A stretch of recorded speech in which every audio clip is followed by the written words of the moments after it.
So welcome to next video. So this video we will take a small detour. Till now we have been seeing about functions. How do we use functions? How do we call functions? All those things. So now we'll just go back a little bit and we will see revisit our variables, data types. Okay. So what I am trying to teach you today is how do we know the size of a variable.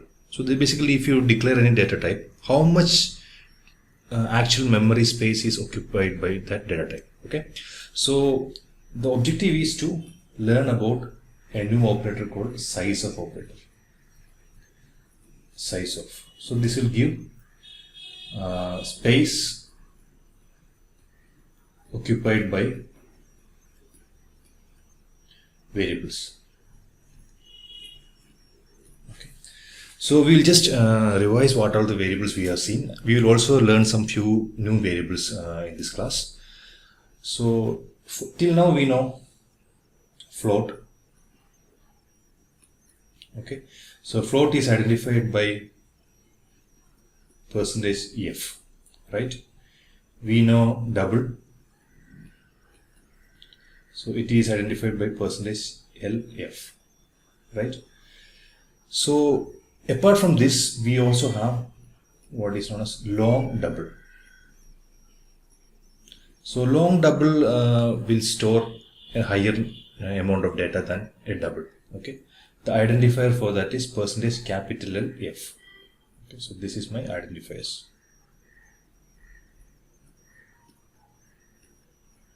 This is my data type. So these data types we use to store decimal valued numbers. Okay, so we have used these two, float and double. Long double we have not used, but we will see what is this. Okay, then we know integer. So the identifier is %d. Then what we learn is there is some data type called unsigned integer. Okay, so the identifier for that is %lu. Okay. So unsigned integer is nothing but it's very simple. Integers can take whole numbers from negative to negative and positive. Unsigned will take only positive values. So basically assume that there is some amount of space to store for negative values in a normal integer. So all those space also will be given to unsigned integers. So unsigned integer can store a higher amount of positive numbers, okay, than an integer can store. So then we have long integer.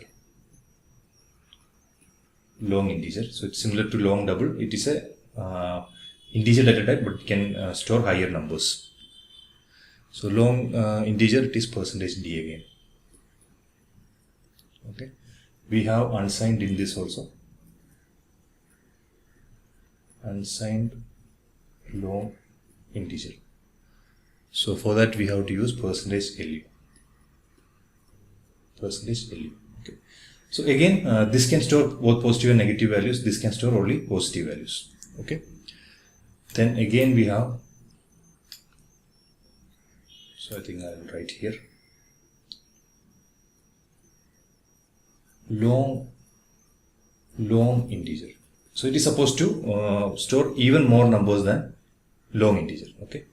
So long integer, it is %lli. Okay. Or we can also use %lld. We have unsigned long integer. Now how much amount of data can be stored in this depends upon system to system. So that we will try to identify in this lecture. Okay. So this is %llu. Okay. Now we have what is known as short integer. So short integer can store actually less numbers than normal integer. Okay. So for that we have to use %hi. We have also unsigned short integer. So for that we have to use %HU, right? Then we have seen characters. So identifier is %C. There is also an unsigned character.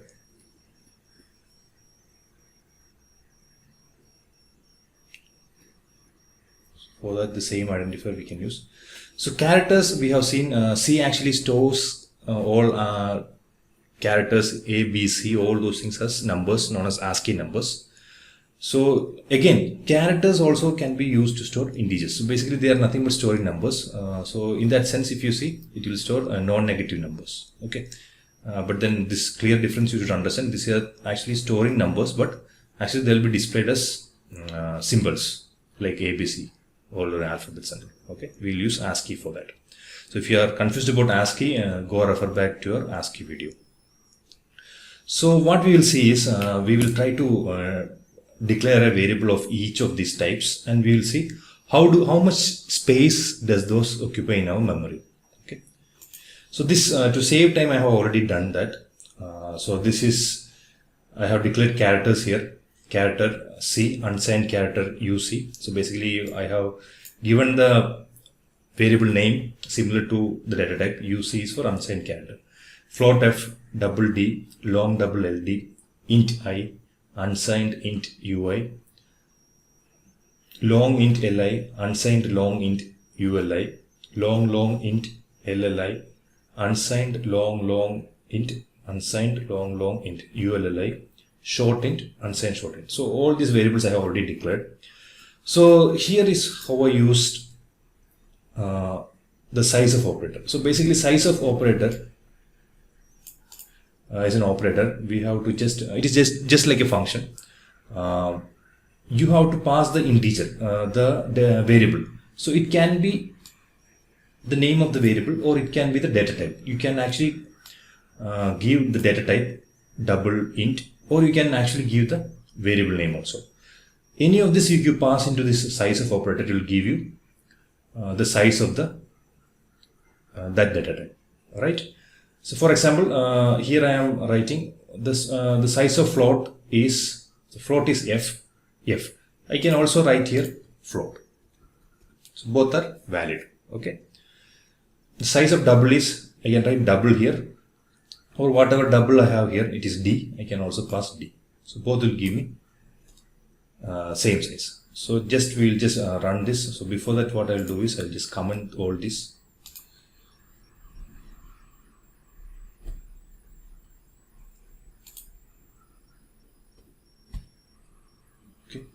So now this code will give me what is the size of a float. Okay. So I'll just run this. Okay. So print, I lost a P here. Okay.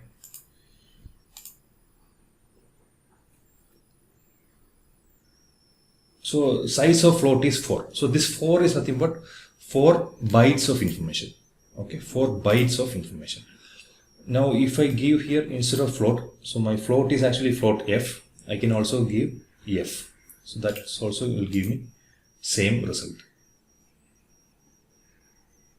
Okay. And you have to remember here, this what I have used is %LU. So if you refer back here, %LU is used to refer unsigned long integer.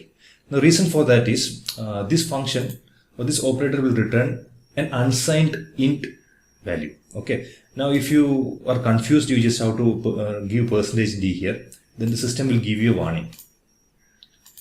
Even though it will give you output, it will give you a small warning. So the warning is %D expresses an argument of int, but argument 2 has type long unsigned int. So that is what it is telling. It is giving long unsigned int, but you are displaying the identifier for integer.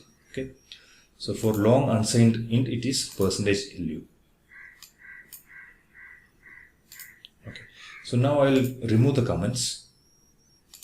So here I have declared all the data types, and we will see what is the size of different data types.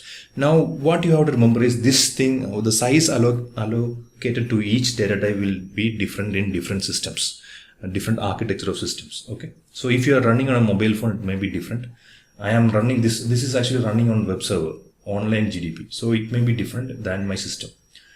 So I just run this. Okay, so size of float is 4, so it is 4 bytes of data. Double is 8, so double can store almost 2 times that of float. Long double is 16, so again this is double of this double data type, long double. Okay, so you can see here size of integer is 4, unsigned integer is also 4, so this size remains same, but this unsigned integer can store a higher number of positive numbers, because whatever space that an integer used to store the negative numbers, that also can be used to store positive numbers. Then long int is 8, so normal int is 4, long int is 8, unsigned also is 8, long int is also 8. Okay, so this is what I said. It is not always necessary that if you give long, it should be able to store higher values. So this here you can understand that there is no need to declare a long int, because it will give the same size for say size as long int. Okay, unsigned long int is 8, short is 2. So if you see here, normal integer was 4, the short is half of that, so it can store half of that numbers. Unsigned is also 2, character is 1. Okay, so that means 1 byte. 1 bytes is nothing but 8 bits. 8 bits of data is what it can store. Okay, now the same code if I implement in my system using code blocks. So this is basically whatever I have done here was I was running on online GDB. Now I am going to run the same code on code blocks. Okay, now if I do that, what happens is, just run this. You observe this. Float is 4, same. Double is 8. Long double is 16. It is also same. Int is 4.